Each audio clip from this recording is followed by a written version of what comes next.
Good afternoon. It's Wednesday, the 11th of August, 2021. Welcome to Just After 1 o'clock. Welcome to UK Column News. Your host today, Mike Robinson, myself, Brian Gerrish, and we're delighted to be joined by Alex Thompson, bringing us Eastern Approaches from the Netherlands.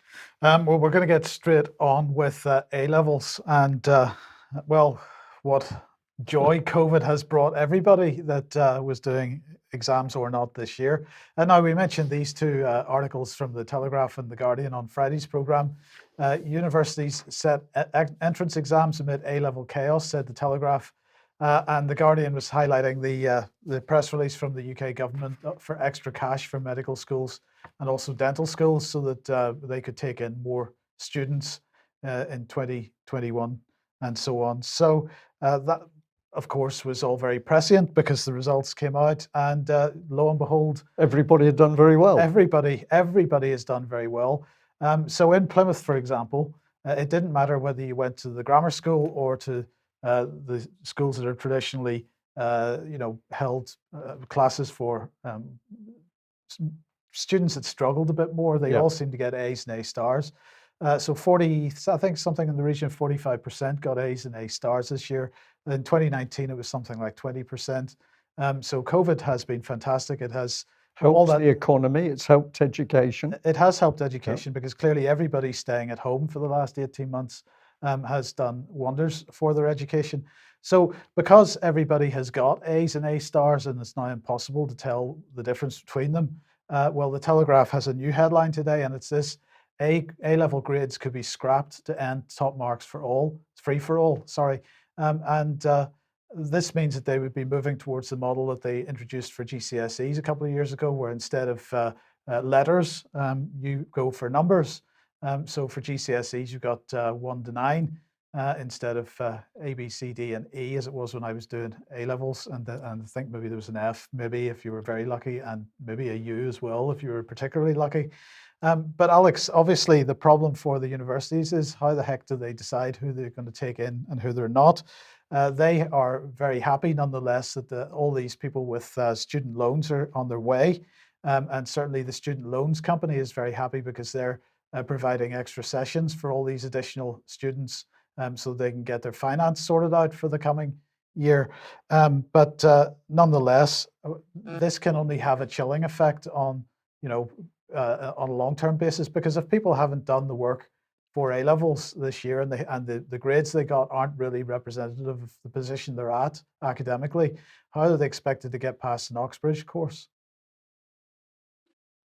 On current showing and current trends, Mike, half the country can now get into Oxbridge. But the pinch point for these wonderful economic interests you have just outlined is the buildings. Our good universities, Oxbridge, the Red Bricks, the old Scottish universities, have got a capacity of a few 100,000 entrants between them. But if we're now saying half the country is entitled to an elite degree, then they can only be doing that largely remotely, where the overheads are extremely low, like a lot of other internet-based businesses.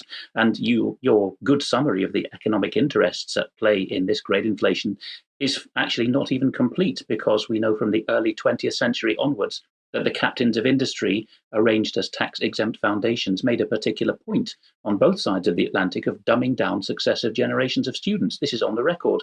Ministers and secretaries of state for education in various Western countries said so openly in the 1940s. One of the projects my father's undertaken in retirement is tracing the rise and fall of literacy.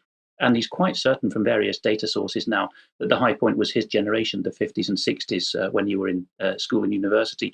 Since then, it's been down. And nobody cares. There is, however, one countervailing interest, which is that hedge funds and banks and investors of the order of Goldman Sachs have bought up a lot of student accommodation, particularly in overcrowded Britain.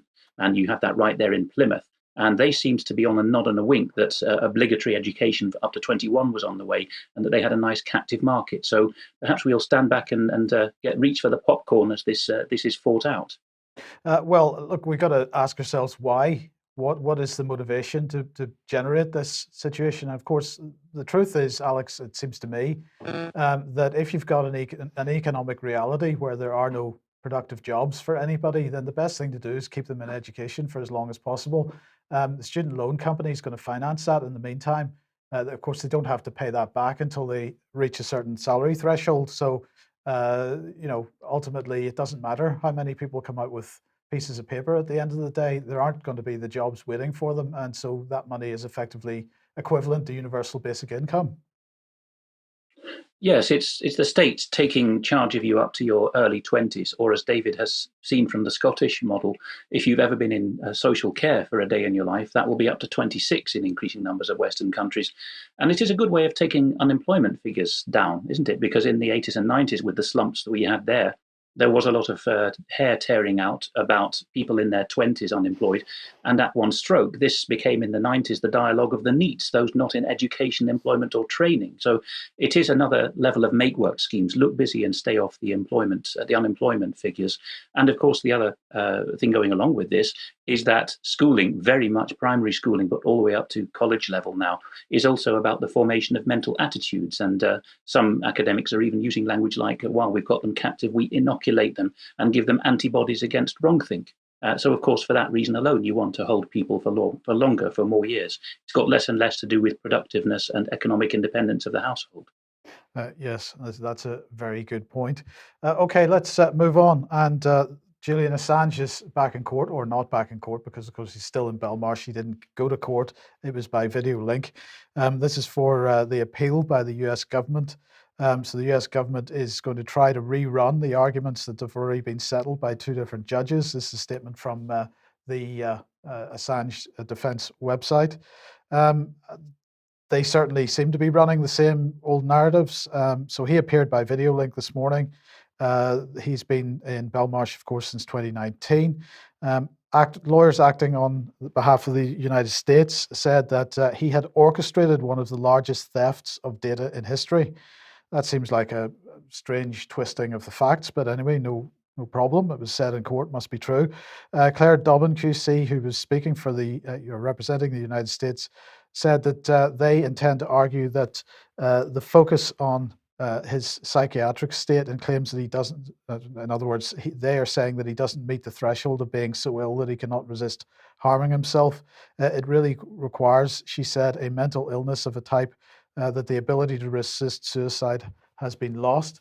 Various people turned up to protest outside, and not very many, I have to say. There were a couple of hundred there, I think. There really need to be a few more for this. Jeremy Corbyn turned up. Of course, Assange's partner turned up as well. So the US is saying that he has been able to withstand the dire conditions inside the Ecuadorian embassy, and therefore it should be no problem to deal with incarceration in the United States. His partner, Stella Morris, visited him in prison on Tuesday, apparently, and then she issued an appeal to Joe Biden to drop the case. She said that the US government is exploiting the inherently unfair arrangement between the US and the UK. They're exploiting the imprisonment of an innocent man accused of practicing journalism. For every day that this colossal injustice is allowed to continue, Julian's situation grows increasingly desperate. So thanks to Drew from Let Me Look TV for the video footage this morning. But Alex, will this ever end is the question. I think when you get into this territory of mental competence for trial, all kinds of dirty tricks can be played. Splits can be introduced between a defendant and his nearest and dearest and his legal team. And it's all on the say-so of experts, because, of course, juries get to hear the guts of the trial and decide on the facts, guilty or not. But everything else, including fitness to stand trial, is the judge sitting without a jury, hearing arguments from so-called experts. So this is not going to end in any clean manner. And I see in the chat box there's the usual spread of people that you get in the new media, from Assange is a hero to Assange is just another plant. It's not about Assange the man, of course, it's about the principles. And if this can be done to Assange as a kind of whack-a-mole figure, as a kind of pour encourager les autres, don't you other guys do this, it can be done to UK Column or anyone else next time. So even those who have their questions about WikiLeaks as an outfit and think that Assange was baited or the bait himself, this could happen to anyone else. And the mental capacity route, I'm afraid, is the most devious of all. Yes, indeed. So if that's a censorship issue, then let's move to the Netherlands and another censorship issue, this time with respect to Pfizer. Thus, the small and growing Dutch opposition party, the Forum for Democracy, continues to have excellent individual members of parliament who go from strength to strength. And as usual on UK Column, we do not plug the party system. The manifesto and whipping party system is the root of many of our political ills, as we keep saying. But here we find that one of the new MPs for the Forum for Democracy, a chap whom I've personally met and very impressed with, a former Dutch civil servant, Pepijn van Houwelingen, has put this up on the party website. The headline translates as Pfizer's secret contract, and it goes into detail about the Albanian and Brazilian contacts with Pfizer, which have been leaked. We're doing another separate piece of written work, which will include more detail on this strand and many others. But here is the FVD's summary of what the Albanian and Brazilian contracts with Pfizer have laid upon those governments. For example, Pfizer accepts no responsibility whatsoever for side effects of the jabs. The purchasing governments accept full indemnity for that. The purchaser must accept and acknowledge to Pfizer in the contract that long-term effects of the, quote, vaccine, unquote, remain unknown. The purchasing government must acknowledge that the effectiveness of the so-called vaccine is unknown. The purchaser must acknowledge that there are unknown side effects which could occur. And the last bullet point here, cheaper and more effective medication that is against COVID-19, such as ivermectin, must not be allowed to be a pretext for cancelling the contract before time. And this is interesting because we reported, first of all, from the Barcelona outlet, La Vanguardia, that the EU at EU level signed on behalf of its member states a very similar contract. Israel and many other Latin American and African countries are coming up with similar leaks now. So we have every reason to accept, to presume that the same wording is in the secret Dutch contract with Pfizer, which has not yet come out.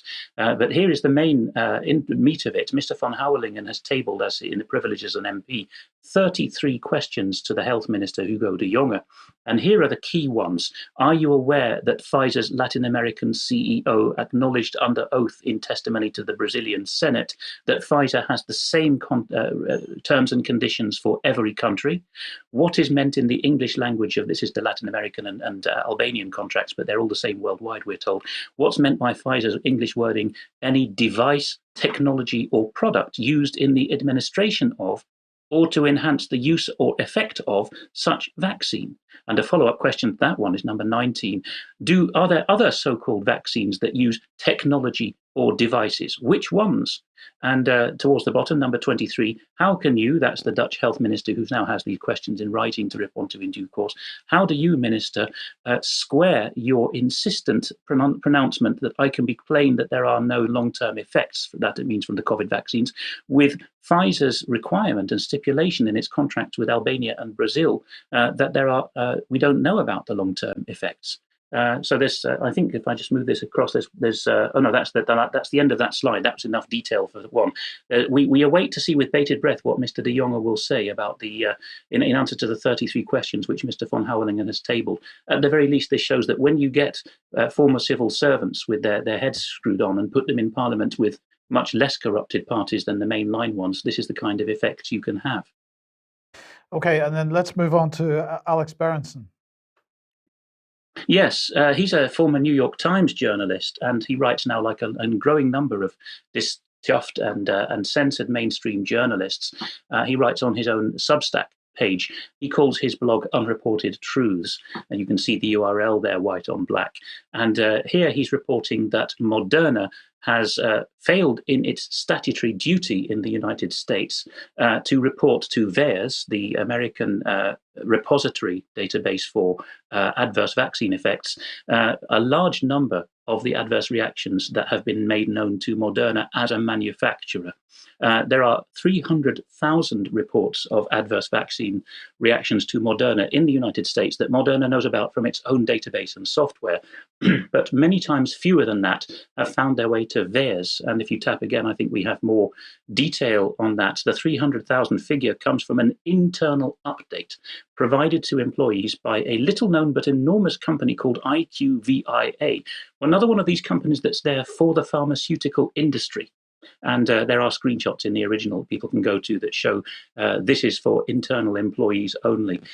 As in the United States, so also around the Western world, whatever the national adverse vaccine database reaction database is, there is a statutory duty on medics to report to that, VAERS or the yellow card system in Britain, everything that they get. But a lot of physicians, because they're badly trained and deliberately so in this regard, genuinely do not know about this. We know of people talking in the new media about the death of a relative, after which they say to the surgeon attending the patient, will you report this to VAERS stroke yellow card or whatever the national system is? And the surgeons say, what's VAERS? So in some cases, they're genuine innocence on the part of the medics. In other cases, of course, they are, it would seem, deliberately withholding notification and perhaps satisfying their consciences that by telling the manufacturer themselves, it will get there in the end. But of course, it doesn't in many cases. Back to the Netherlands. Yes, you were going to say? No, go ahead, Alex. Yes, back to the Netherlands. Black Box is an extremely good Dutch alternative channel going, again, upper league almost every month now, and a lot of their interviews are with non-Dutch interviewees and therefore done in English original anyway. Here there's an interview with a recently retired Dutch heart surgeon, Professor Jan Grandjean, and I put this up largely because it's another one of the instances that Brian recently reported on of continental doctors and researchers talking about mind control and even using the English terminology. So in the interview with Black Box, Professor Jan Grandjean, who's from Twente in the east of the Netherlands, says that the girls studying cardiology nowadays don't even know that vitamin D3 boosts immunity. But they can tell you all about cholesterol blockers. In other words, there's money to be made there, so they've been trained in that. And he even points out that there's been a change of Dutch name in medicine. He says, in my generation, we called it geneeskunde, which literally translates as the art of healing. But now these younger people have studied, the Anglo-American term has been imposed, medicine. And in Dutch, it's even pluralized now, medicines. So if you go for a medical degree now in the Netherlands and some other continental countries, it's even called a degree in medicines, which makes it pretty obvious that the financial aspect triumphs. Grandjean goes on to say more about that. He says, it is certainly mind control, but I don't know by whom. When the Dutch Prime Minister, Mark Rutte, recorded a film clip for Gavi, Bill Gates' vaccine alliance in early 2020. And of course, you can search ukcolumn.org for Gavi and find an excellent article or two about it. He says, I thought to myself, this is going to end badly. Rutte is only going on about vaccines, nothing else. And then asked about virology, he gives an opinion quite similar to many other dissident doctors now, especially those recently retired. He says, I'd never want to be a virologist. You're working with stuff you can't see and drawing conclusions you can't prove. He says key virologists are working for a great many other interests and are discovering a power they never had before. And a final quotation from him, he says, when we look back on this period, we will describe it as a collective blackout. He says, we will get over it, but I'm amazed at how the mind controllers have instilled such fear that people can't think rationally. So there we are. This, as a proportion of the population, Black Box reaches quite a large slice of the Dutch. And some of their investigations, like the one we covered recently of a young woman who's been left crippled by her jab, do reach by word of mouth something around 10 or 20% of the Dutch population. So they're getting on very well here. Over to a less reported country, the tiny population country of Iceland. Vísir is the large equivalent of a red top in Britain, so a popular tabloid newspaper. And they're reporting Thorolfur Gunnarsson, who is the most prominent epidemiologist in the country. And in fact, recently the same newspaper was covering him saying quite striking things when he was asked, do you think we'll still have COVID measures in place in 15 years? He said, I can't rule it out. But he's no creature of the system, it seems, because he's now, in his advice to the Icelandic government, said that herd immunity, hjarðónæmi is the word in the title there, will not be achieved by continuing the current course. Fortunately, Mr. Berenson, again, has had an Icelandic viewer tip him off, and he has summarized in English from that viewer what was said, so you don't have to rely on an auto-translation. And Mr. Berenson summarizes as that Thorolfur Gunnarsson says that natural infection, letting the infection run its course, is now the only way to reach herd immunity. In fact, in the middle of the original Icelandic, Mr. Gunnarsson says, we tried jabbing and it didn't work. And then the follow-up to that, the second tweet by Alex Berenson, is that Thorolfur Gunnarsson is not going to propose more lockdowns or widespread boosters, and particularly Gunnarsson talks about no more jabbing of young people. They do want to vaccinate teens, but they are getting pushback, he says, from an Icelandic reader. So there we are. There's a country which is pretty much in the same bracket as Sweden culturally, telling it like it is. And there's fewer networks of corrupt control in these Scandinavian countries. So this will be what a lot of the rest of European epidemiology is thinking. Yeah, fascinating. I think. Yes. Okay. The best I can do on that one. Yes. Very, very briefly, just to mention this. This must be going on in other parts of the country as well. But the Belfast Health and Social Care Trust has published figures about the levels of resignations from nursing staff in their trust, and they've given a breakdown which is different to the other Northern Irish NHS trusts. So Belfast Health and Social Care Trust saying that 315 nurses have left between the 1st of January and the 31st of July for various reasons. Now, those various reasons included, I think, 2 deaths and people that have retired and so on, but the numbers of retirees are relatively small. But the basic point is here that out of 315 nurses that have left this one trust, 182 resigned. And the question then is why? Mostly it seems to be the case that they are resigning because they aren't appreciating the workload within the NHS. And by that I mean the consistent night shifts, the pressure and the long hours. And it seems that many of them are heading towards agency work instead, where perhaps they have some more control. I'd be very interested to know whether this is happening nationwide. I suspect it is. But of course, some people now saying that this is putting even further pressure on the NHS, which of course turns it into a continuing downward spiral, because when people leave, there's more pressure on those that remain. So that's going to encourage more to leave. So and often it's the experience, the long-term experience people that leave. Same's going on with school teachers, that it's people who've been in the profession for a long time. They've seen how it was, they see how it operates now, and that affects their decision to leave. Yes. Where does that take us? Well, it brings us to this document. I'm going to say thank you to the lady that flagged it up for me. We're going back to April 2020, but really we're getting some significance by the terminology being used. So this is Health in Humanitarian Crisis Centre. It's from the London School of Hygiene and Tropical Medicine. We've got guidance for prevention of COVID-19 infections amongst high-risk individuals in urban settings. So this is the table of contents, but this is the bit that really caught the eye of the UK column viewer, because we're creating shielding green zones, and the green seem to interface with all matters green that are coming up at the moment, and climate change and the green economy. And so although this document was back in 2020, we're saying it's interesting, the terminology being used, that you're going to shield people within green zones. Just highlight this lady, bottom left, Caroline Favaz. We'll come back to her in a minute. But this is the table showing the general inclusion criteria for shielding. If you're 60 years old and above, then you are going to be top of the list. And as you go down through it, we've got all sorts of people with various problems, from hypertension to known HIV positive status, tuberculosis, adults who've recently recovered from measles. So everybody classified. And these are people that are going to be included in the shielding actions. Pregnant women get a mention. Other immunodeficiency conditions there, including sickle cell disease and other chronic infections. Now, this is the bit where it gets interesting, because in the document we start to see how people will be put into green shielded conditions. So the one on the left, option 1, is to do with the household level, and you might have somebody who is shielded by being shut in a room within one dwelling, or we can come across to streets and we could have several dwellings given the green shielding classification, and people are going to stay within them. Or it can be extended to within neighbourhoods.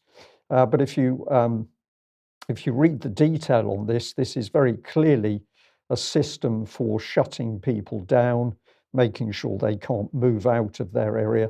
And if we compare it with what's happening in Australia at the moment, in particular, where we've got draconian shutdown, we find this a very interesting document because it seems to be producing the conditions to shut people down, to lock people up, but not to worry, because if they suffer from mental health problems, then the mental health teams are going to go in to sort them out. They're not going to be put into contact with friends and relations. So the document is 2020, but what we're saying is that it's particularly interesting that the shielding or the lockdown is given the green identifier, and we're now moving into a period of all matters green. This links in with it, the COVID-19 Hygiene Hub. It's apparently a free service that supports, quote, actors in low and middle income countries to rapidly design evidence-based hygiene interventions to combat the coronavirus. I think what they mean by evidence-based hygiene interventions are the instructions that are principally coming out of SAGE, for example, in the UK, and the Behavioural Insights team. These are the rules that these other countries are going to have to obey. So who are the partners? Well, we've got the London School of Hygiene and Tropical Medicine involved again, but we've also got the Centre for Affordable Water and Sanitation, an organisation called WASHM, which I didn't get time to have a look at, but we'll leave the viewers to do that. And all this links into the initiatives from the World Health Organization and UNICEF. So it seems to be that the policy no longer coming out of governments, it's coming from centralized world groups. And of course, at the bottom of your screen there, when we look at who are the steering committee, well, surprise, surprise, we come to the World Bank Group. So we've got big money in there as well. Alex, wherever we go to look at policy, it's not many steps before we're looking at the people who control vast amounts of wealth in the world, whether it's via the hedge funds or it's actually via institutions like the World Bank or the Bank of International Settlements or the European Investment Bank. Money and the control policy, which we're now seeing coming into being, seem to be hand in glove. This is obvious on first principles. We often get accused of conspiracy theory for saying that NGOs set policy. But I can assure you, having seen Whitehall from the inside for some years, and I'm sure it wasn't much different in the military ranks that you saw, Brian, time and thinking space are at a premium in these busy jobs, and they're deliberately so, that the policy-making grades are kept over busy, and certainly the government ministers and secretaries, so that they are pressured towards ready-made solutions and briefing papers produced by these NGOs. How have these NGOs written these reports? It is because they have been bankrolled and have all the time in the world to sit outside capital cities, having offsites and getting their suggestions from who knows what. There's so many of these forums where they meet up. Davos has now become one that's known to the public. It wasn't for many years. All the time and money is on the side of the policymakers. The only remedy for this is electing independent members of parliament who refuse to sign off on government proposals. But for that, you need people of integrity, independence, and with time to think. You won't get that through a party model. Yeah. Well, whilst all of that high-level control is going on and people are distracted with mind control and applied behavioural psychology, the real dangers come from what's happening on the ground. And I'd like to share with our viewers today this two video clips from a gentleman called Wayne Smith. Wayne Smith died fairly recently, but he was doing some really tremendous work to uncover what was actually happening to vulnerable elderly people in care homes. We were able to obtain this clip from the person who interviewed him. We're going to show you a little piece of what he had to say, but encourage viewers to watch the whole of the video itself, which is on BitChute, should you want to find it. So let's have a listen to Wayne Smith and what he has to say. Hello, my name's Wayne Smith. I'm doing this video to highlight the end-of-life care drugs and stuff they use in end-of-life care that's actually been ending lives. My father was prescribed 2 unlicensed drugs for 2 things he didn't have. One of them was called glycopyrronium bromide, and the other one was called midazolam. Now, midazolam is used in America for lethal injection. He was prescribed 10 milligrams every 4 hours, and that is actually a lethal dose. It's actually, if you check the paperwork, it's actually for terminal sedation. Now, my father didn't have either of the two symptoms that they claimed he had. It's in the medical records and it's in the autopsy. So basically, I've done my homework, I've checked it with doctors, proper doctors, not cover-up doctors, and they've all told me my dad should never have been given those drugs. These drugs are used routinely in end-of-life care. There's another version of glycopyrronium which they use for secretions. It's an oral powder version which the patient inhales, and it does give patients who've been previously heavy smokers a slight bit of relief. But generally, even according to NICE, it doesn't really do any good. That's why it's unlicensed, it's not proven, and they've been using these drugs for 50 years. I've actually had these drugs removed from the Care Quality Commission website because they couldn't prove to me there's any clinical evidence for using them. And they've been using these for 50 years. I've got various sources of all the information. There's information on medicines.org.uk. It's on NICE. It's on the NHS website. The information's out there. There was a patient safety warning in 2008 about the overdose of midazolam. They said it shouldn't be more than 2 milligrams vials because no one really needs more than 2 milligrams. In end-of-life care, they're prescribing 10 milligrams. 10 milligrams is a lethal dose.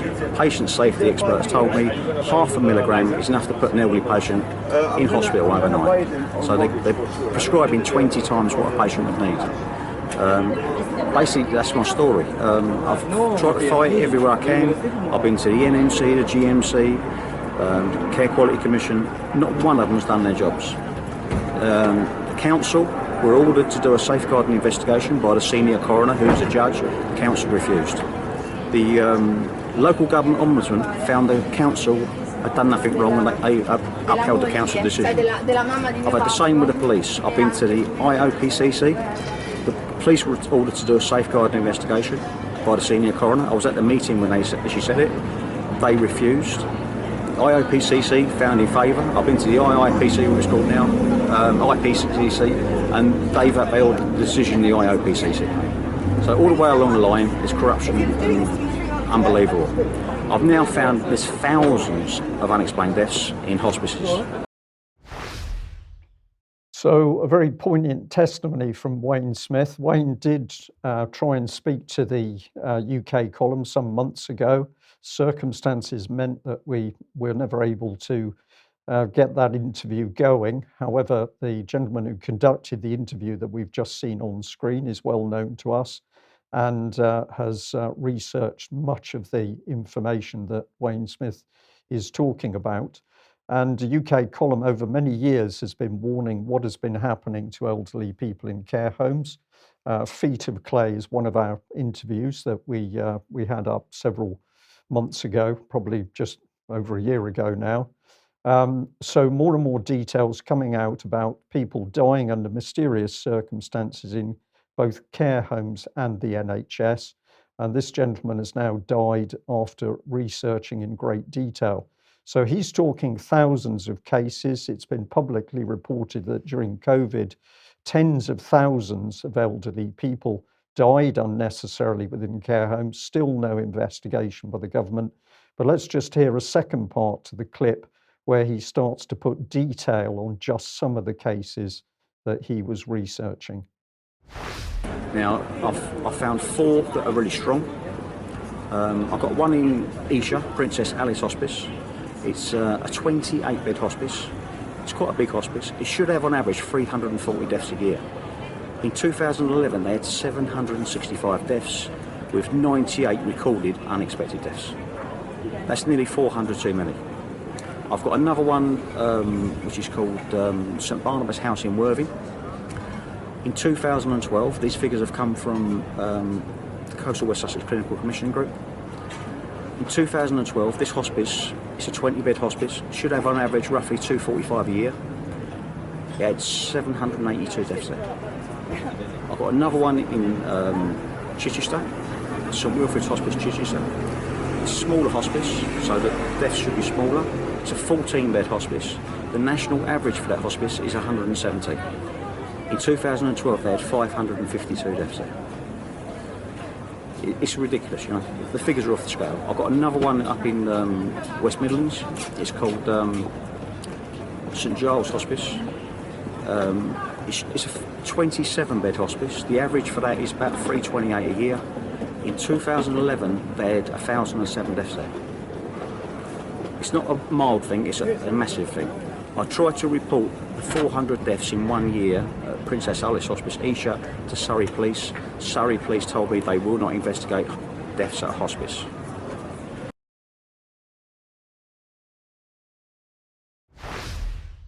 That really says it all. The police will not investigate. And of course, we've seen the fact that the police are very, very reluctant to investigate suspicious deaths within hospitals. But we've now got this type of detail. We've also got government figures showing the unnecessary deaths of people as a result of the actions over COVID-19. We've got the data over mid-staff suggesting that hundreds of thousands of people, elderly people, died unnecessarily. And Alex, the police don't want to know, the government doesn't want to know. Nobody must ask questions about the safety of elderly people in NHS or care facilities. This has got to be orchestrated at high level. We know some of the levels at which it is orchestrated, Brian, because one of the first and most revealing documents you ever showed me was in a memorandum of understanding between what was then called the Association of Chief Police Officers, ACPO, it's changed its name now to National Police Chiefs Council, NPCC, and the Law Society, the professional body for solicitors in England and Wales, agreeing that they wouldn't investigate each other. This is completely over the head, of course, of the individual professional responsibility of any lawyer or any constable. And in the case of a constable at law anywhere in the British Isles, they are individually responsible and have a positive duty to investigate credible reports of crime. So these cover-ups are fine on paper, and we know the memoranda of understanding in some cases, but they are neither lawful nor legal. They are just policy documents. So it should come as no surprise, of course. Hospices, we hear a lot about them. They are, of course, places where you go to die. But this seems to be crossing the line to a place where you go to be killed, doesn't it? Well, that's what the story seems to be showing. And yes, the gentleman was talking about hospices, but of course the data that we've also got from government levels more recently, or going back to mid-staffs hospitals, for example, we're dealing with NHS hospitals as well. Okay. If you like what the UK Column does and you'd like to support us, then please head over to ukcolumn.org/community, and there are options to help us out there. And I'm just going to say that once again, that our only source of funding is from our community and our members. Any rumours that you may hear otherwise are completely false. So it's only your support as members that keeps us going, and that would be very much appreciated. And you said that, Mike, because we've had some interesting emails suggesting that there are at the moment people making accusations, but we can't refute it because we don't know what we're being accused of. Indeed, that's true. Yes.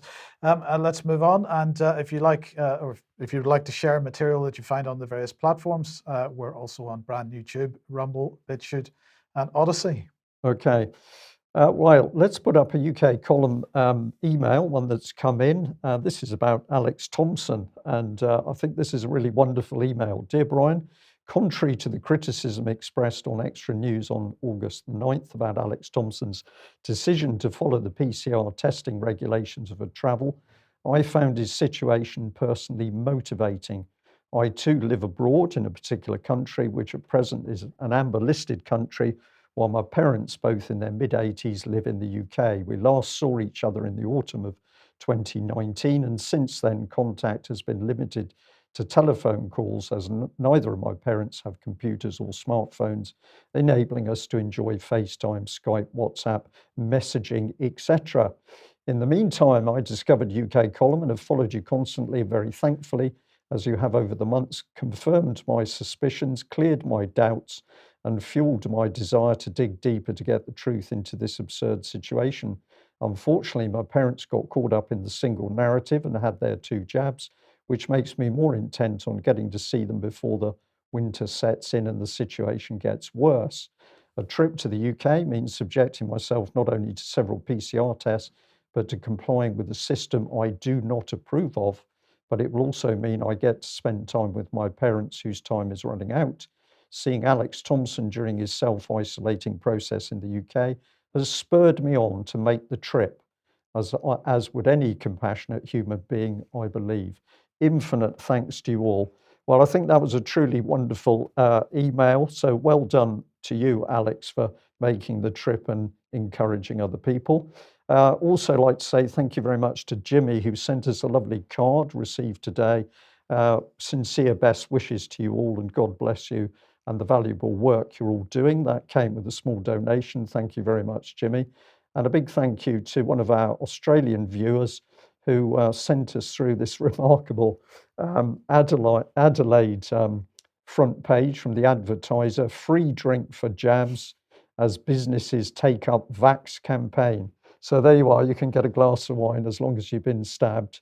Adelaide restaurant, that's the name of the restaurant, Daughter-in-Law, is offering a free drink to fully vaccinated patrons to encourage more people to get the COVID-19 jab, following similar moves interstate. And another quote was well-known Sydney restaurateur Luke Mangan also yesterday announced anyone who dined in his flagship restaurant and could prove they'd had the jab would get a free glass of wine during the first 3 months he was allowed to reopen. So there you are. Get that plane to Australia, which you can do if you're jabbed, of course, and get your free glass of wine.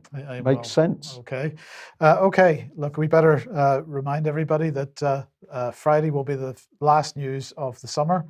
So the UK column office will be closed from the 16th to the 30th of August. The news program is going to take a break, and we will return on Wednesday, the 1st of September. We'd like to send everyone a massive thank you for all the support this year, and in fact last year as well, because it's just been fantastic. And it's enabled exciting things to happen. More of that after the summer break. Yes. And Alex, we mentioned Dr. Sam White a couple of programs ago. I think it was on Friday, but you've got more.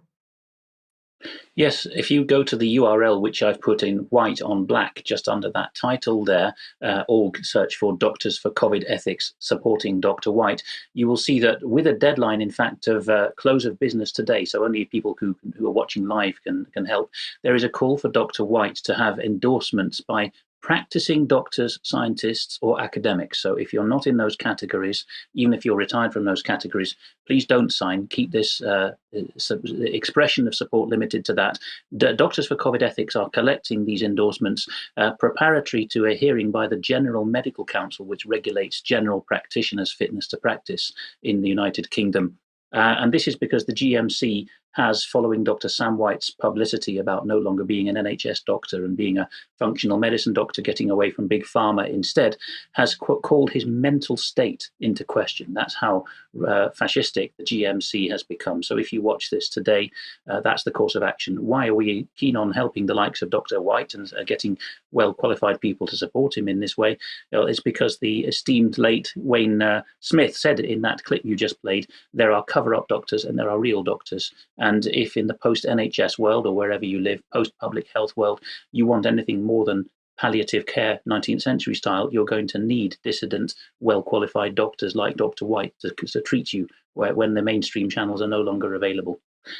Gab, in the person of Andrew Torba, its chairman, of course a suppressed social media channel, has got something which will be of interest to US service members and their family. It's a one-stop shop called Download COVID Vaccine Religious Exemption Documents here, and it provides everything necessary for a US service person to submit, regardless of their religion in question, a religious exemption request to their immediate commander. This, of course, is because, as we've been covering recently, it is now pretty much obligatory or being presented as such to be jabbed if you're in the US military. But there is a religious exemption, and you don't have to pass some kind of creed test. You simply assert that you do have a religious exemption. And with many commanding officers, you will get somewhere if you know about those documents. That's where to find them. Okay, Alex, thank you. Let's move on to climate change. Well, we're heading to the Netherlands actually here. Alex, this is De Telegraaf. The author here is an opinion piece. The author is Professor Guus Berghout. I don't know if I pronounced that correctly, but there you go. He's been published in the Telegraph in the Netherlands a few times now, and the latest one is this, this article entitled Extreme Warming is a Political Narrative. And he's talking about the sort of what he describes as reluctant admissions from the Green Lobby that their calculations and projections are unreliable, unusable, and so on. Well, he, of course, well, maybe people won't know this, but he is heads up this organization along with a group of other scientists and politicians, the Global Climate Intelligence Group, which we mentioned a day or two ago. And they have now responded to the report from the IPCC. And I just wanted to run through what they said. So Clintel has carried out a preliminary review of the IPCC summary for policymakers, SPM, of the IPCC report issued today. Obviously, that was on Monday. It appears that the summary for policymakers is, as in previous reports, prone to data exaggeration and so provides little objective basis for policy making. Surprisingly, climate scientists from IPCC circles only last week admitted that their new AR6 generation of climate models are overheated and therefore too alarmist. The admission also raises questions on the reliability of temperature forecasts of the IPCC previous generation of models in the 2014 AR5 report, which used an extremely high emissions scenario, often inappropriately touted as a business as usual case and used to promote extreme climate action. Independent observations had already indicated that the models were too sensitive to greenhouse gas increases, probably by a factor of 2. The combination of too high climate sensitivity and too high emissions projections resulted in implausibly high temperature forecasts. As the new generation models appear to run even warmer, they make the equivalent scenarios in AR6 erroneously high. IPCC scientists themselves are beginning to doubt whether their models can be trusted as policy instrument. The SPM graphic of global temperatures over the last 2,000 years inspires little confidence in that it fails to note the Roman and medieval warming periods with temperatures similar to or higher than now, nor the little ice ages with the coldest temperatures over these 2 millennia. Clintel has consistently argued that while the climate is changing partly due to anthropogenic influences, there is no climate crisis, and that climate policy should be based on prudent, cost-effective adaptation rather than unaffordable, ineffective mitigation. The new SPM provides little objective evidence to change those strongly held convictions. So that was been their position. But it goes on because Willie Boone, who is sort of Harvard-Smithsonian Center for Astrophysics, a world-renowned scientist, a serious scientist, has been talking about the possibility that we're actually heading into a cooling phase. What we predict, this is at the Harvard-Smithsonian Center for Astrophysics, what we predict is that the next 20 to 30 years will be cold. It will be cold, so it will be a very interesting thing for the IPCC to confront. So, because as many people have pointed out, the IPCC's models don't seem to take solar issues or galactic issues into account. And in fact, the way that they've been trying to manipulate the over-egging of their latest models was to adjust the cloud models, because the cloud models don't seem to be very effective either. So, Alex, quite a number of people now speaking out against this. But this is what this report is going to run into the COP26 in Glasgow in a month or two's time, and is very much being used to drive the Great Reset policy agenda. Yes, and the COP, of course, is a conference of the parties. So as soon as you talk about that, you have to remind yourself, parties to what? Well, it's the Paris Accord, isn't it, of 2015. And there, in international law, certain governments bound themselves to follow certain targets. So if you like, the clockwork mechanism was wound up. And it's all about achieve those targets, ding, ding.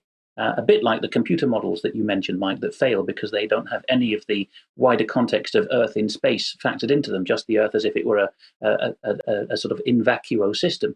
So the model's been primed. This happens so often in public policy and international law.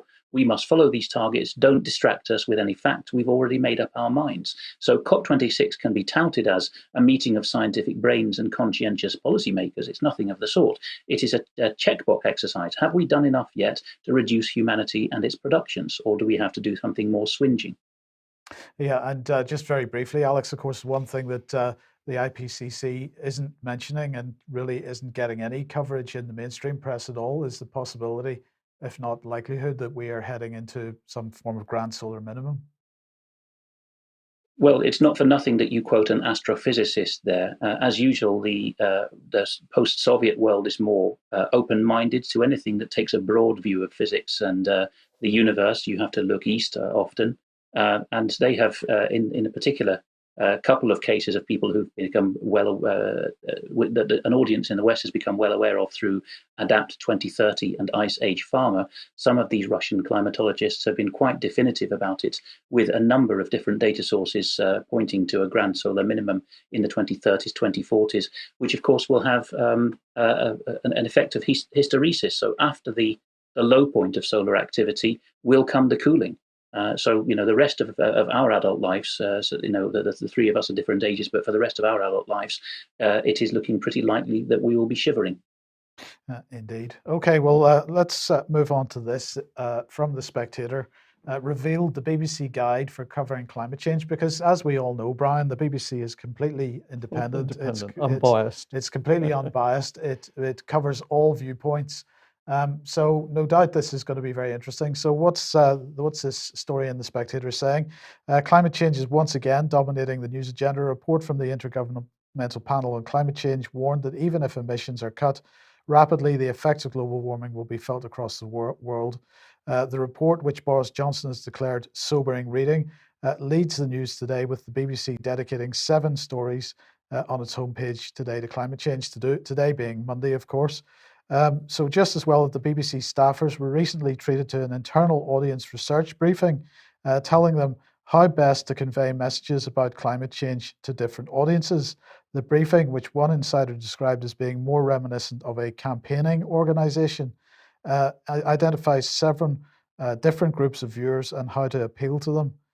Progressive activists, civic pragmatists, established liberals, loyal nationalists, disengaged battlers, backbone conservatives, and disengaged traditionalists. So let's just have a look at some of the graphics. Now, the graphics aren't great quality, the screenshots that they've taken.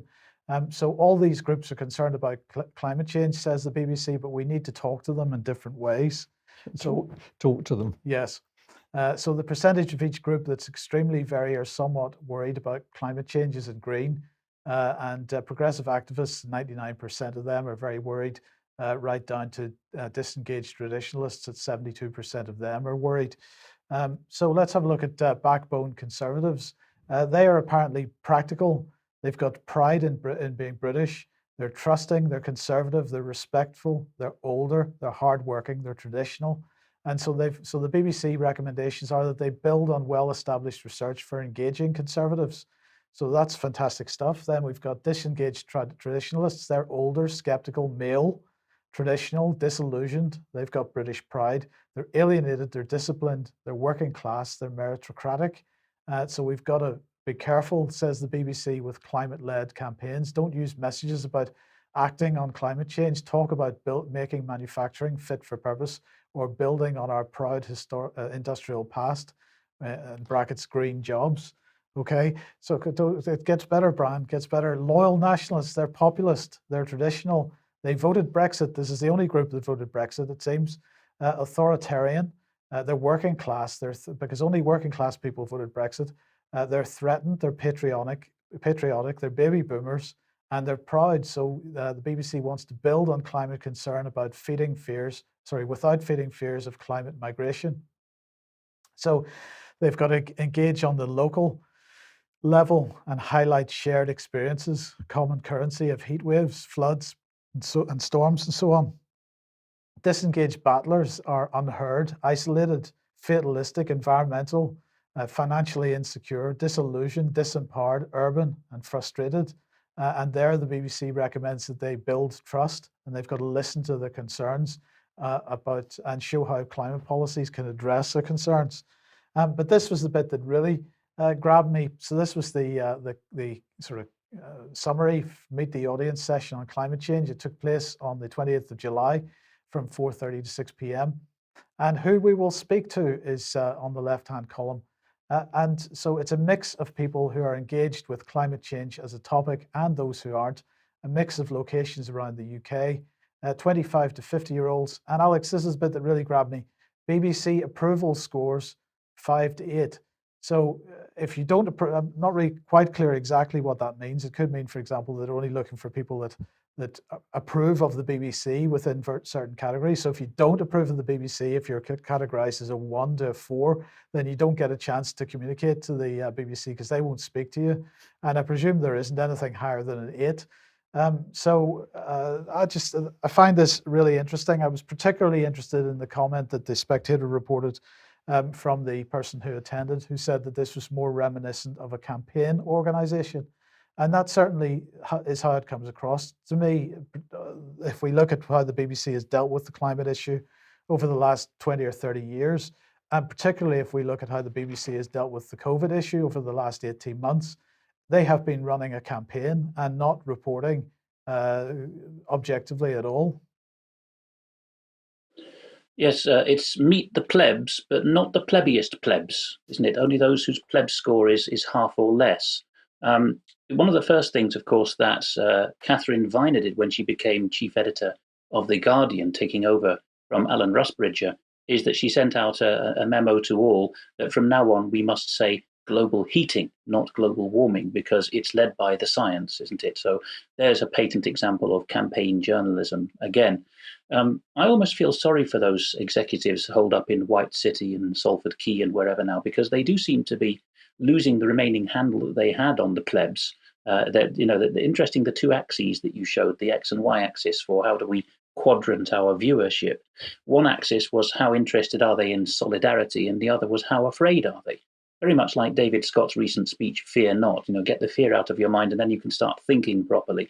And very reminiscent also of Laura Dodsworth's book, State of Fear, where she interviewed some of the SPIB psychologists advising the government on COVID adherence. And she was struck by how many of them said, we've got to get solidarity with our neighbour.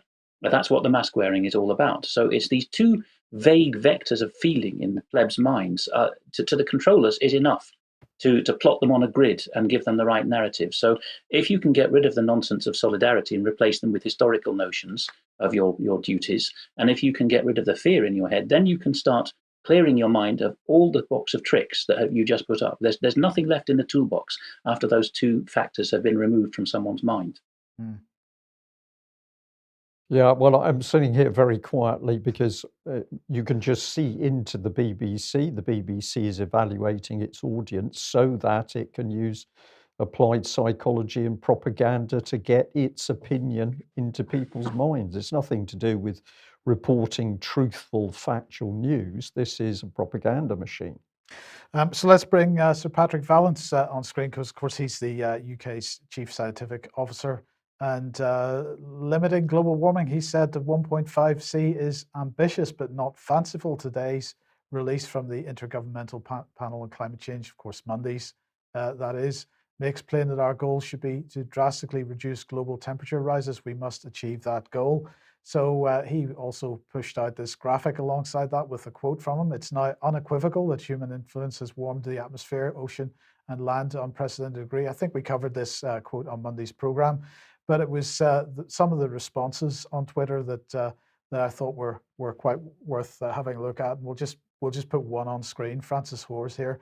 Monomania without thought for the wider consequences, while being governed by technocrats who have neither care nor concern for the wider consequences, is now the default.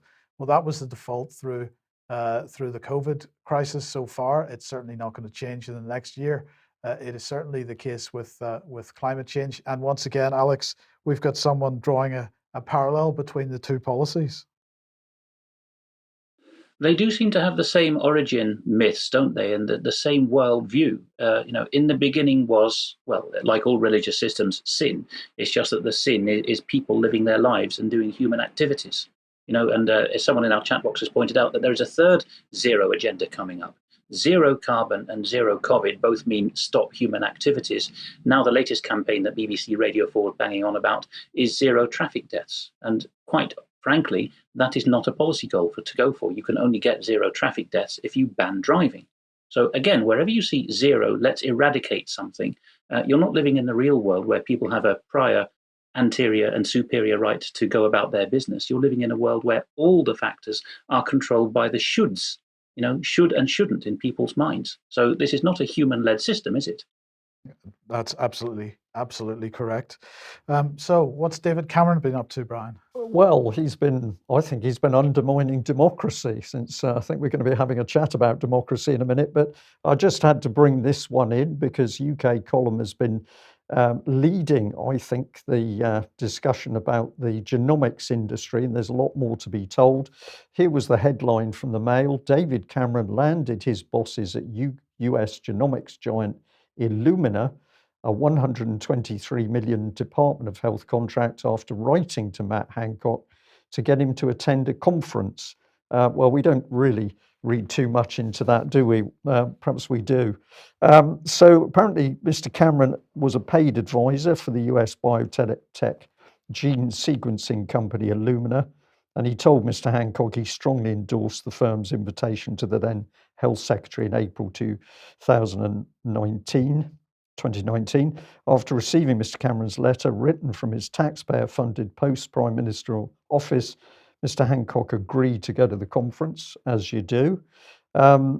He hadn't responded to a letter he'd had from the Illumina chief executive, Jay Flaherty, weeks earlier. So essentially, Mr. Cameron did some gentle lobbying, and the next result, there's a pretty hefty contract awarded, but of course, there's nothing wrong. Nothing has been done wrong. A government spokesman apparently told the Mail Online that this contract was signed to help save lives through better diagnosis, and it was awarded in the correct way through the proper process, and any suggestion of undue ministerial involvement in the decision making is completely wrong. Well, it's interesting that if you're a Labour voter, well, it's good news because Angela Rayner, Deputy Leader of the Labour Party, said, quote, there is rampant cronyism, sleaze and dodgy lobbying that's polluting our democracy under Boris Johnson and the Conservatives. They hand public money to their mates without a second thought, with NHS staff suggesting that it hasn't been possible to make full use of the capacity the contract provided. The government must answer questions about why it awarded such a huge sum of money without competition in the first place. And then she ends by saying Labour will overhaul the current broken system and replace it with an integrity and ethics commission. So that all seems very good. But I just have to bring in another photograph from the Mail article, which I found truly wonderful because I think this is, I'd loosely say, a couple of toffs playing back at their days of being Boy Scouts around the fire. So we got David Cameron and Lex Greensill, the main man from Greensill Capital. And of course, this is the other bit of the story because David Cameron's already under pressure for his relationship with the finance firm Greensill Capital after denying claims he cashed in more than 7 million. So a little bit of money changing hands around Greensill. He's now into the genomics industry. But the article said that Mr. Cameron also met Vaccines Minister Nawaz Zahawi in March to discuss genetic sequencing, and Illumina was given further contracts with Public Health England worth up to £870,000, according to the Times. So it just reminds people, if you go to the UK Column and have a look for PCR testing and the Genome Beast, we've got a discussion there talking about the massive rise of the genomic sequencing industry and what this really means for UK, and it doesn't look good. But speaking of democracy, well, it's really good news because the government has a new democracy website up. Democracy allows young people to do all kinds of fantastic things. Look at this. I don't really just don't know what to say about this video clip. But anyway, today, this is all about leading into World Youth Day. So we've got to be strengthened that democracy exists. And you can go to this-is democracy.com to find out more. So let's have a look at that. Here is the website. This is democracy. What is democracy? Democracy is not just a system of government. It is the mechanism that enables all citizens to express themselves without fear. It means that the rights of women and minorities are protected. It allows the press to challenge those in power, and we've seen that for the last 15 months. The press have done a fantastic job. So, it must be a democratic society we live in. It allows the press to challenge those in power and to shine a light where it's needed most.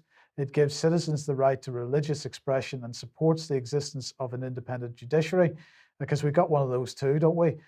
This campaign and its partners seek to highlight and defend those shared values which underpin democratic societies. And there's a hashtag Democracy Allies. So who's involved in this campaign? Who are the partners? Well, here they are. Most people will recognize most of the flags on there, but we've got Community for Democracies at the bottom, and we've got the WFD. And who is that? Well, that is the Westminster Foundation for Democracy.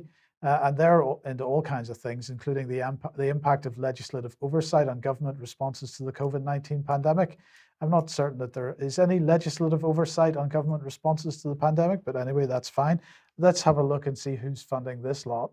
Well, it's the Foreign Office, effectively. So we've got the Conflict, Security and Stability Fund. That's the same Foreign Office budget that funded the White Helmets.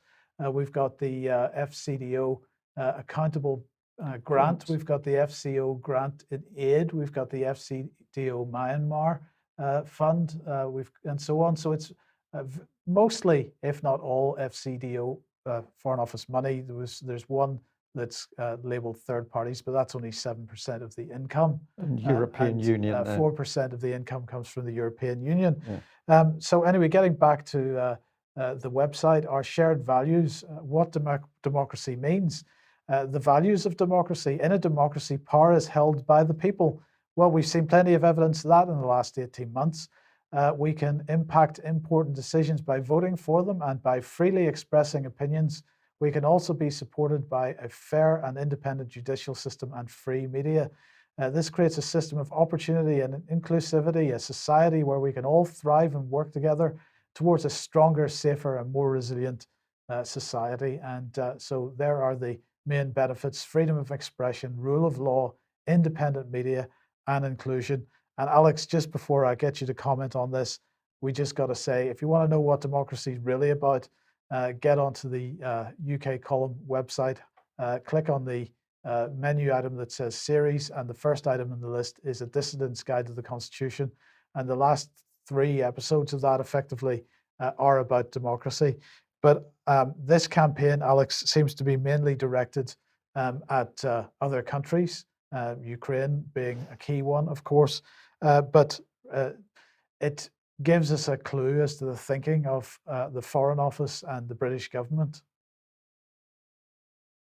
A smart comment just now in our chat box by VLV is they wouldn't be pushing, quote, democracy, unquote, unless they had full control over it. And the caption I wrote for one of those episodes of A Dissident's Guide to the Constitution that you just put on screen is that democracy is promising peoples that you know they can't have, and then exploiting the envy and angst that comes from that. Right. So I mean, we could spend hours discussing this, but we won't now. That there's no meaningful way to define democracy in a way that straddles Canada, the United Kingdom, Estonia, Lithuania, and Ukraine. I mean, if you do your Constitution 101 course in any law school, you'll be told about presidential democracies, parliamentary democracies, unitary states, federal countries. The NATO members I just named straddle all of these points of the compass. So there's no sensible lowest common denominator meaning of democracy that spans all of them. You mentioned that this comes from a Foreign Office cutout called the Whitehall, is it Fund for Democracy, WFD, I think it is, So which it's the Westminster never really got off Foundation. the. Yeah, Westminster. That's it, the Westminster Foundation for Democracy. Yeah. It was intended to be something like the CIA's sock puppet, the National Endowment for Democracy, note the name, which by the end of the Cold War was doing the main sock puppetry in the former Soviet Union. on behalf of the CIA, and also does so in other former and current communist countries. WFD never got to that level, but you'll notice that they basically leaned on the Baltic and Ukrainian governments to say, would you mind awfully lending your flags to this Whitehall Mandarin exercise or think tank exercise, because it will persuade other countries who are more recalcitrant in your neck of the woods to throw in their lot with an Anglo-American think tank definition of democracy. That's what it's all about. And we'll go into this perhaps more even in extra time, because we omitted one slide that we wanted to put in today, where, again, Ukrainians are used as sock puppets to proclaim a BBC message and ultimately a British deep state message. These are complicated stories. Just bear in mind, whenever you see Ukrainian and Baltic governments involved, they're doing what they've been trained to do for 30 years by the likes of these Whitehall Mandarins. Yes, and I mean, just very, very briefly, Alex, it does amuse me that we're supposedly exporting democracy to other countries. We're supposed to be the beacon of democracy, but if we look at what they were talking about, that Britain is effectively a lawless country. Its parliament is not functioning. So the rule of law, you can throw that away. There's no independent judiciary, and particularly with the latest legislation going through, which is going to get rid of judicial review, that even goes further. And there is no freedom of the press. There's no accountability from the press. There is no fourth estate. So by their own definition, there is no democracy in the UK, but that's what we want to export, that model. Yes, it's the rules-based international order, isn't it, which we also go into. And when we get round to doing episode 6 of the Dissident's Guide, we'll be looking at that more particularly. On the other hand, the things that are dangled as carrots in that model, like the protection of minorities, sexual and religious and whatever, these, I know I'd be debated hard for saying this, but these were guaranteed from pretty much 1688 onwards in the Anglo-American world, centuries before anyone said that universal suffrage was a good thing. So they were actually present before we had democracy, and democracy coincides with the period in which they were taken away. Yes, a good point. Well, if you're going to have a proper controlled democracy, you need to be in control of education. So thank you to our David Scott for flagging this one up. It's a document from the General Teaching Council for Scotland, the standard for full registration, inspiring world-class teaching professionalism. Here's the contents, but what we got beg your pardon, let's just come back to that again. Here's the contents, but what we got interested in this document is that we found it was suddenly starting to talk about intersectionality. So let's have a little look at the detail here. Here's professional values, and I'm sorry, for some reason that's not going to work. Let me try and come back to that. So we've got social justice here, and in the middle of the paragraph, and for some reason my highlighting is not going to work on this, there's a bullet point that begins, committing to social justice through fair, transparent, inclusive, sustainable policies and practices in relation to protected characteristics: age, disability, gender reassignment, marriage and civil partnership, pregnancy and maternity, race, religion and belief, sex, sexual orientation, and intersectionality. Very interesting, that word appears. We can't find any definition of it in the document, but it's a key word if you're going to be teaching up in Scotland. But alongside social justice, we've also got trust and respect, expectations of positive actions that support authentic relationship building and show care for the needs and feelings of the people involved, and respect for our natural world and its limited resources. So a little bit of the green agenda creeping in under trust and respect there, Mike. And if we do integrity, is the practice of being honest and showing a consistent and uncompromising adherence to strong moral and ethical principles and values, as long as, of course, those are the ethical principles and values that are set by the council itself. So this was a bit more. Our increasingly interconnected and rapidly changing world faces many social, environmental and economic changes, and an effective response in an inclusive education system is vital if we are to address these. And down here on the right-hand corner, we've got this little bit here. We were interested in this because it says that basically as part of teacher professionalism, professional values are required to be enacted in everyday practice, both within and out with the educational establishment. They support us to ask critical questions of educational theories, policies, and practices, and to examine our own attitudes and beliefs. So it would seem to be that this is actually suggesting that people in the profession can challenge intersectionality because they can ask critical questions about it. So we just like to flag that up. But if you don't understand what intersectionality is about, we're not surprised because it's very, very difficult to get your head around it. But it's about really who is the most oppressed within society and how the layers of that oppression work. A good article here in Vox about this particular lady, Kimberly Crenshaw. She's the lady that coined the term 30 years ago. It was a relatively obscure legal concept. Then it went viral, although it's very difficult to actually pin down what it's actually saying. But this is a good article, so I encourage you to have a look at it. It says that the concept of intersectionality emerged through the ideas debated in critical race theory. Crenshaw first publicly laid out her theory of intersectionality in 1989 when she published a paper in the University of Chicago Legal Forum titled Demarginalizing the Intersection of Race and Sex. So this was the key part of it. And we just say that really it's a pretty unhealthy theory of social psychology, but apparently it's a critical thing for teachers in Scotland to know about. And if you'd like to know more about the General Teaching Council, they've got an initiative which is Into Teaching. I'm not sure whether that's grammatically correct, Alex. I'm sure you can tell us about that. But if we have a look at that organisation, it's here, and it's all about the path to becoming a teacher. So you're okay to teach in Scotland as long as you absorb intersectionality, although they don't bother to define what they mean by it in their own documentation. Right, Alex, we're just out of time, actually, so we'll just do the last little bit here. Just give me 1 second. And the and finalies for today, beginning with RAF Luton tweeting out, the Eco Defence 209 unmanned tank is the world's first environmentally friendly battery-powered driverless tank. It's powered by 142 AA batteries and can be remotely operated via an Xbox controller from up to 8 feet away. It will be tested at the next London protest. And for those who don't know, of course, RAF Luton is a spoof site. There is a Royal Air Force base in Bedfordshire at Chicksands and a couple of others, Henlow. But RAF Luton is a well-known spoof.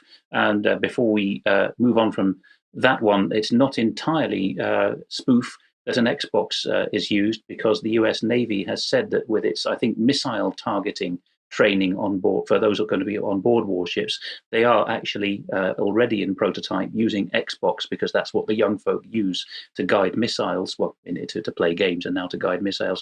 But let's go to the follow-up by the Scottish Conservatives de facto leader, certainly their biggest hitter, Murdo Fraser, who was interviewed, of course, by David Scott on the Northern Exposure channel on YouTube not long ago. And he is pretending to take it seriously to go along with the gag. And he says, great to see this. Hopefully we'll see it. That's the battery-powered Xbox tank deployed on Glasgow streets to deal with protesters during the conference of the party's 26. Really good that it's eco-friendly. Of course, there are claims that certain Scots don't know that RAF Luton is a spoof, because it's everything south of the border is Englandshire to them. At one point, even David Scott seemed to be taken in by RAF Luton, but I'm pretty sure that Mr. Fraser knows that RAF Luton is a spoof. But like all good parodies, it only works because it contains a kernel of truth. And finally, then, the Telegraph variants, this COVID variants, or SARS-CoV-2 variants, could be named after star constellations when Greek alphabet runs out, says World Health Organization COVID chief. There we are, the elegantly highlighted and layered Maria von Kerkhove, the World Health Organization's COVID supremo, is perhaps gesticulating there as to how teeny tiny the Greek alphabet is, with a mere 24 variant letters of concern variant letters for the variant of concern, and perhaps by contrast, if we want nice gestures, there's that many constellation names available. There's squillions of stars in the sky, so we can go on trademarking those VOCs till kingdom come. Can I just say, Alex, I did get criticised a couple of weeks ago for making my not one iota joke for not pronouncing Iota correctly. Anyway, we'll let that one pass. Yeah. Did you have anything else before we go? I was only going to say that our audience, I think, is realizing today that we're running out of ways of describing the madness we see around us. So if there's any pauses, that's because we can't actually think of the words. I'd just like to say before we close today, a lot of people have asked us about the court case with Wilfred Wong. Wilfred and 5 others have been found guilty, so they're awaiting sentencing at the moment. We feel it best that we don't make protracted comment about what's taken place until sentencing is complete, and then we'll be happy to comment on the matter. But it does look pretty serious for all of the people along with Wilfred and the people alongside him. So that was the key point.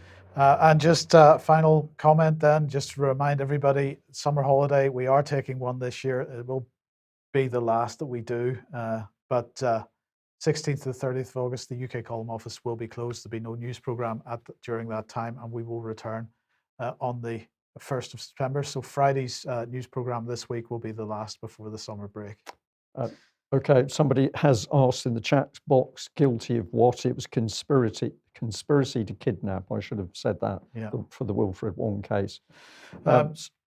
Yes, I was just going to say we'll be back on the live stream in a few minutes. Yes, thanks for joining us. And don't sit there just watching UK Column. Do something, because it's the action that conquers the fear. And as Alex has said, that's what clears the head. Thanks for joining us. Bye-bye. Bye.